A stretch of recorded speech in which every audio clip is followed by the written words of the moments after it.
Dr. Francisco Assunção conversando na janela da Paulista sobre violência. Se a família tem uma finalidade, voltando para a competição da nossa última conversa, né? Uma finalidade importante que é garantir a sobrevivência do filhote.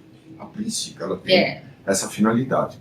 Garantir a sobrevivência não é só dar comida, né? É permitir que esse indivíduo se desenvolva e consiga sobreviver depois dela. Para isso, não basta ela trazer somente um aporte de comida, de nutrição, de roupa, de ensino, porque nós reduzimos muito o papel da família como se fosse suprir necessidades de tipo material. É muito mais que isso, né? Mas ela tem que proporcionar a sensação de segurança. A criança tem que se sentir segura. Se sentir segura não é fazendo tudo para ela.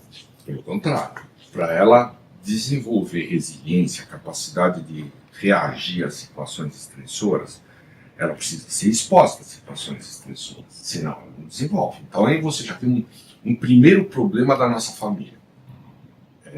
As crianças não são expostas a situações estressoras. A família resolve tudo.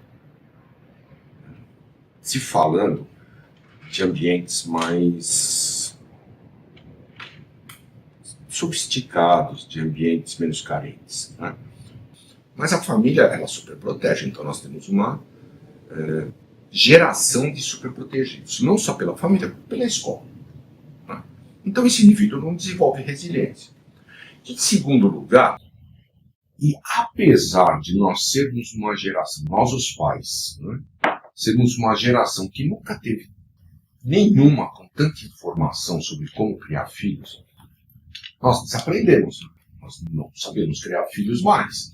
Qualquer avó nossa resolveria os problemas que eu recebo no consultório de um jeito muito mais fácil, né, sem precisar do especialista.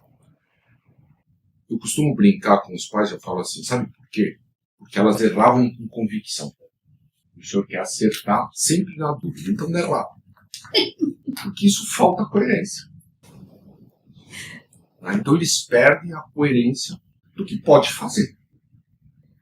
E isso traz uma outra questão interessante, que é, como nós vivemos, e aí eu volto para a tua rede social, nós vivemos numa época teórica de uma democracia maravilhosa, onde todos têm todos os direitos, nós vivemos numa situação na qual a criança pode decidir qualquer coisa.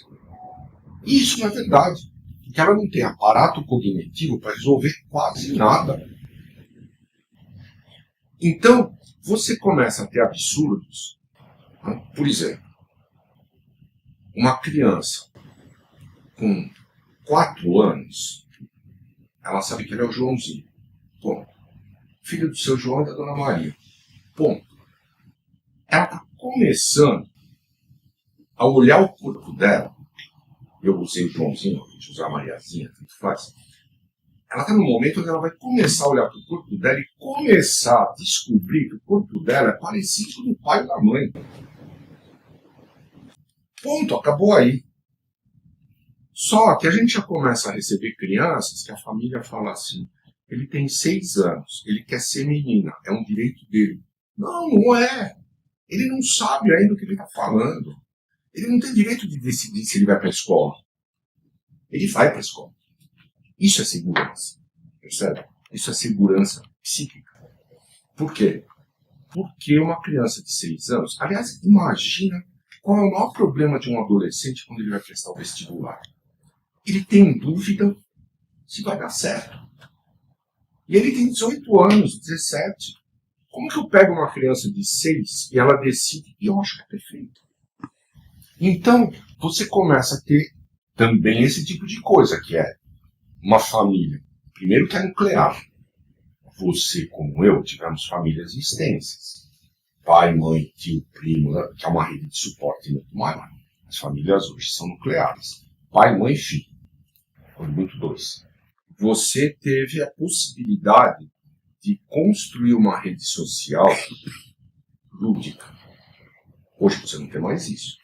Você faz isso na escola ou em ambientes protegidos, dentro do condomínio, no clube, na escolinha de futebol, onde você quiser.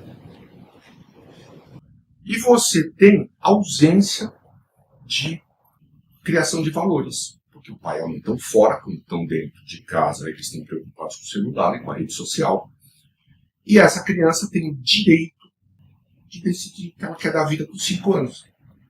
Então, a chance de ela ter problemas futuros é muito maior, porque ela vai decidir coisas que ela não tem capacidade mental de projetar e ver consequências.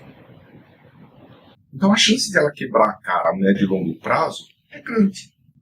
Em relação dessa situação toda que você está descrevendo com a violência. Na medida em que eu vou quebrando a cara sistematicamente, eu vou reagir como alguém insatisfeito, até porque eu não aprendi a ser resiliente lá atrás também. Então, eu não aprendi a lidar com frustrações. Eu fui criado de um jeito que eu posso tudo, vai chegar lá na frente, eu tenho os limites óbvios do mundo, e eu reajo de maneira agressiva. Ou contra eu mesmo, e aí você tem uma epidemia de cutting, as meninas que se cortam. Suicídio. As tentativas de suicídio. Por quê? Porque você tem falta de perspectiva. Quando nós falamos assim, é uma epidemia de tentativas de suicídio. Mas dá para ser diferente? Não dá. Eu acho que eu sou capaz de voar. Aí você vem e fala assim, não, você não tem asa, ele não vai voar. Aí eu me sinto frustrado que eu estou preso num corpo que não voa. E me mata. Isso é ausência de resiliência. Meu Deus. Percebe? Então deve aumentar. Seria como se não fosse trágico, né? Eu imagino que sim. Eu participava de uma banca de tese onde a menina fez um levantamento na capital e no interior de um estado brasileiro. E levantou frequência de cutting. Eu levei um susto, porque ela traz um número, uma amostra considerável. Ela traz um número de mais de 40% de adolescentes que fazem cutting. Ora, isso significa toda a minha angústia, o meu vazio existencial e, óbvio, um modelo que você procura na rede social e acha que ensina como fazer. Então, como não vai se pensar no momento de violência, você percebe? Não tem como. Porque eu lido o tempo inteiro com a minha onipotência, com o meu narcisismo e com não aguentar a frustração.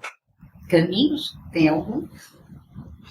Acho que os caminhos devem ser pensados. Eu imagino que eles... Eu não sei se eu consigo vê-los tão claramente e de uma maneira pontual.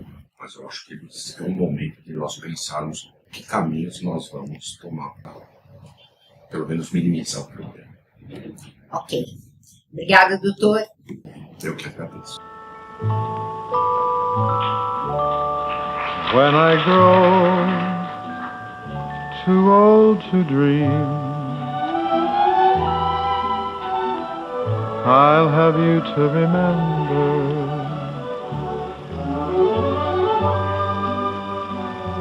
When I grow too old to dream, your love will live in my heart.